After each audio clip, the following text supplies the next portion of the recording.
So this piece is from the Rose 40.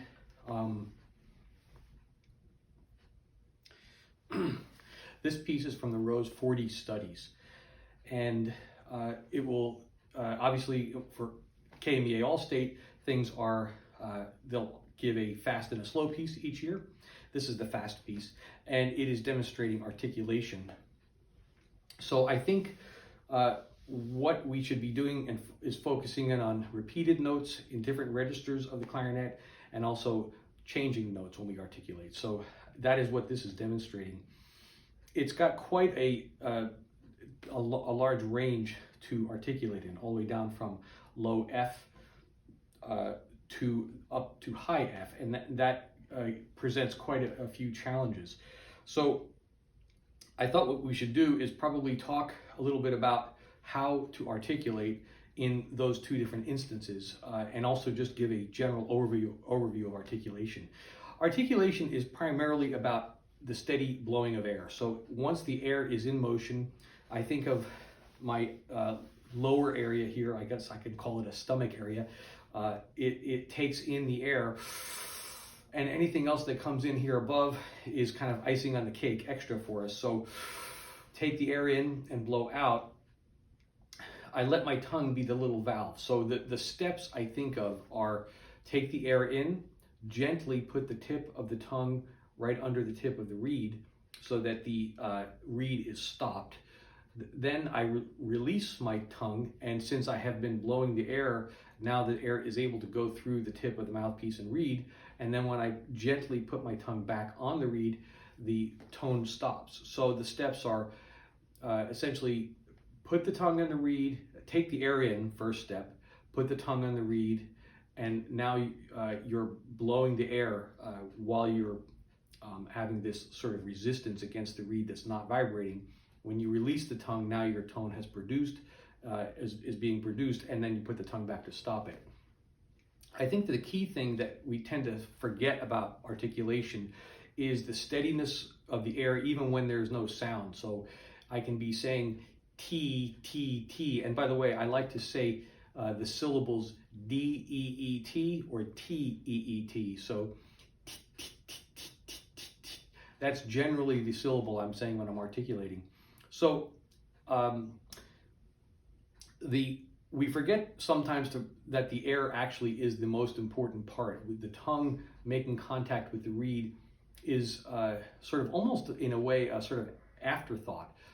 But the other big part of it is that when the tongue does make contact with the reed, we want to make sure that it's really, really light pressure. So this is a good exercise for us to practice on repeated notes in particular. So what you might do as an order of working on this is maybe start on measure 8 or maybe 7 or 8. You have on measure 7 just repeated A's.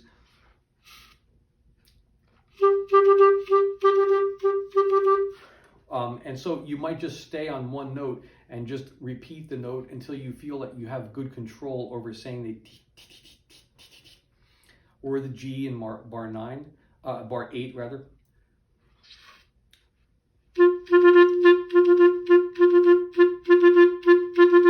Make sure you do end the note so you're not holding the note open at the end.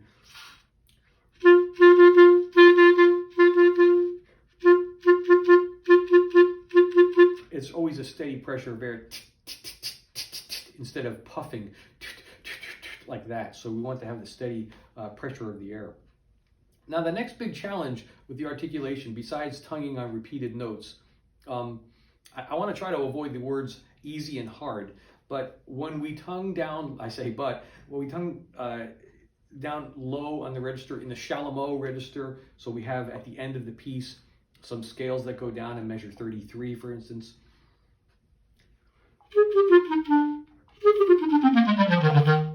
And if we tongue those, somehow there's a little bit more flexibility and allowance for us. The notes tend to articulate a little easier down there for us. When we get into the clarion register, which is above the break of the clarinet, above the B flat break, so it's B natural up to high C, those notes sometimes need to have their own sort of placement. So I would say as a you might start out with measures 7 and 8 and 9 on those repeated notes as warm-ups. Just play the rhythms that are there, in fact.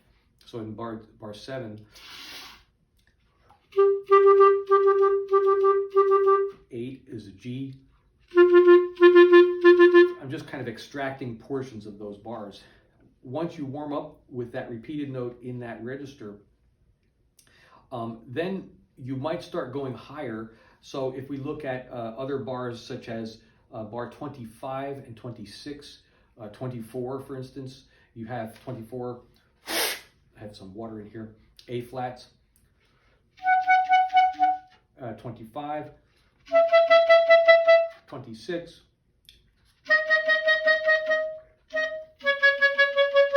27.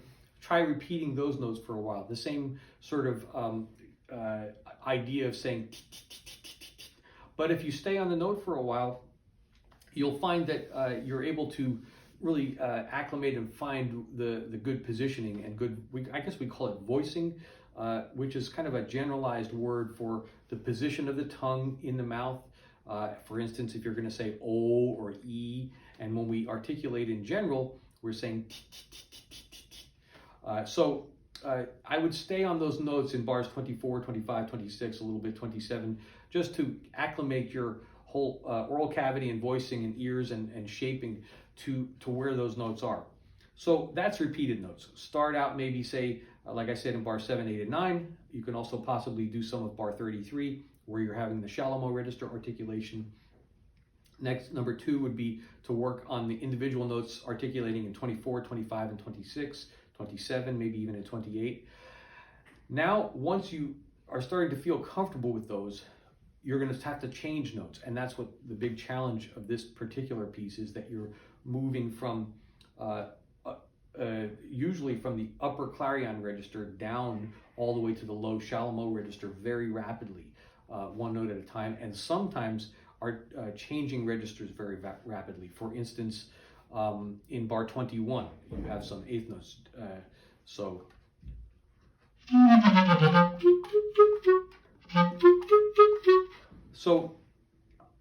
I would say practicing these slowly, the scale passages, is another step to do in learning this piece. Let me get into a couple other things that are maybe obvious but not so obvious. We want to play the articulations that are marked on the page. So in the first bar, for instance, I have some water again.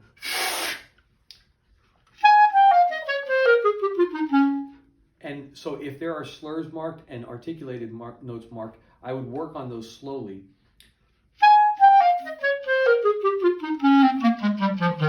So that you really are precise with doing those articulations. If you sort of make your own articulations up periodically throughout the piece, that will be noted by whoever is listening to you as the judge. The other thing that I noticed here is that the tempo that's marked that they are asking for in this audition is extremely fast. And I would say that it could be quite frustrating for younger players who are maybe not quite as developed in this kind of articulation with the variety of articulation requests here or needs, where you have repeated notes, you have changing of registers, you have all kinds of challenges, to just simply play it slower. I would say that if you play it very cleanly and play all the notes correctly and start to develop some good fingering habits for your left hand, right hand, pinkies, I think then you will have gained a lot from this whole audition process. So don't set your sights on dotted quarter note equals 80 as the only goal that you have to attain that. I would start working up and track your tempos, keep track of your practicing. By the way, do practice every day a bit on this. The best way to learn the clarinet is to practice every day. The other aspect we can talk about briefly here is just fingerings, and I'll give you some things that I thought were useful, but we always have options. So on bar 17, where we have a D flat, we could use the right-handed D flat here.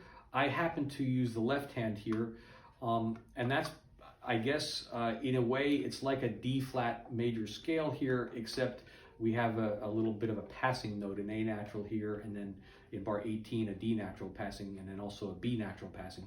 So, and then another A natural. So I tend to find fingerings that feel comfortable to my hands. In general, if I'm using my right hand 1, 2, 3 fingers here, I would tend to use my right-handed pinky. But like a lot of things, you want to try them out. And if you do have the ability to use both fingers and you feel like one hand, one pinky left or right is more comfortable than the other, one of the recommendations I have is to try to do the opposite, to develop that habit in the other one so the other one feels comfortable. But after I decide, okay, it looks like I'm going to use all my right hand fingers, like in bar 17, I tried this out a little bit, and actually for me, my left hand somehow felt better. So I opted for that. I look for patterns when I'm learning things, and I like to work in very small units. So if we were on bar 17 and 18, for instance, I noticed that in bar 17, I might not work on the entire measure. I just might work on the first part and then the second part. So for instance, on the second part, there's an A natural. And on the G flat, I'm using my right bottom chromatic key for that. The same thing with 18, I'm using a chromatic key for this. So I'm using this instead of a B natural and flipping over.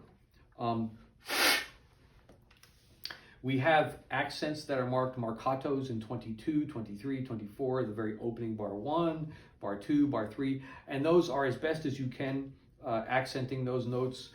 They don't have to be super short, but they should be kind of just punctuated and known as if this is an event. Bum, bum, bum, bum, bum, bum. I oftentimes like to think of other instruments in an orchestra, for instance, like a combination possibly of trombones plus a timpani or something, where they really have a nice resonance to them. I'm not saying to make these notes long, but they're not staccato notes, so they're not absolutely super short. As best as you can, vary some dynamics here, so look at where the melodies are. I was actually finding that in bar 4, if I do some of this slowly,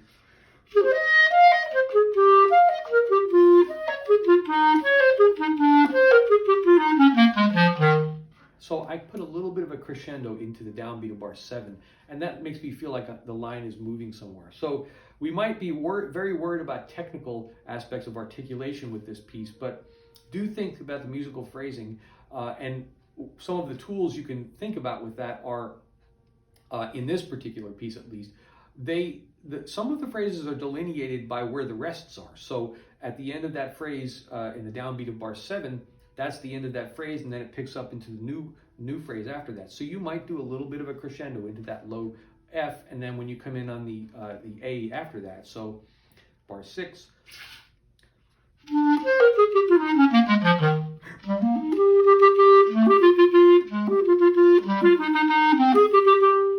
And now I put a little bit of a crescendo there into bar 10, and it's a new sort of idea. Now instead of da da da da da da da da da da da da da,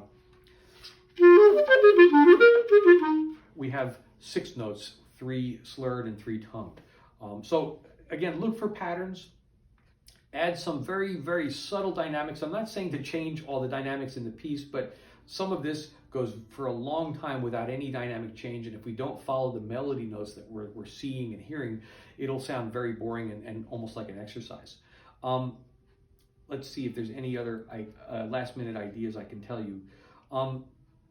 Number your measures if they're not measured, and put in pencil little brackets. I put a little pencil like this, and I surround maybe a 3-note group, maybe a 6-note group of something that you want to work on. Put a little number over it, and that day you might work on, I call them brackets, bracket 1, bracket 2, bracket 3. So you are not feeling overwhelmed when you practice. That day you sat down to practice just that one area, and you practiced it for 15 minutes or so. You worked with your metronome very slowly. You looked at your fingers. You thought about the breathing. You did the articulation practice. And you can feel successful if you've practiced like that in small units. Do use your metronome. And I like to use the tonal energy tuner. So here it is on 80. Now, what I would suggest is to start it at any tempo that is comfortable for you. I'm putting it on, well, there's lots of ways to deal with this app, this tonal energy tuner, but I generally keep it on 1/4 in the meter, and then I just do the subdivisions. That way I don't have to worry about thinking across an entire bar, and it helps me when I practice to do that. Sometimes it's okay to put it in 6/8, and in this piece, through 6/8 would be appropriate. Lots of creative ways to practice with this. The main thing is that you do have some sort of pulse going on behind you, and to vary that practice with the pulse. So you might at times practice with it. If I say, for instance, put this on with no subdivisions, but just a pulse like this, and then I play, say, maybe from the beginning.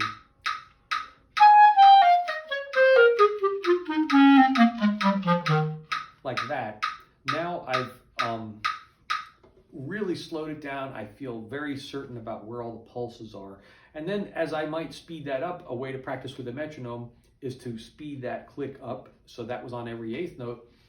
And if you speed it up enough, then you might end up actually slowing your overall tempo down. So for instance, if I put it on 60 right now, and now I put on my subdivisions of triplets, 1, 2, 3, 4, 5, 6, 1, 2, 3.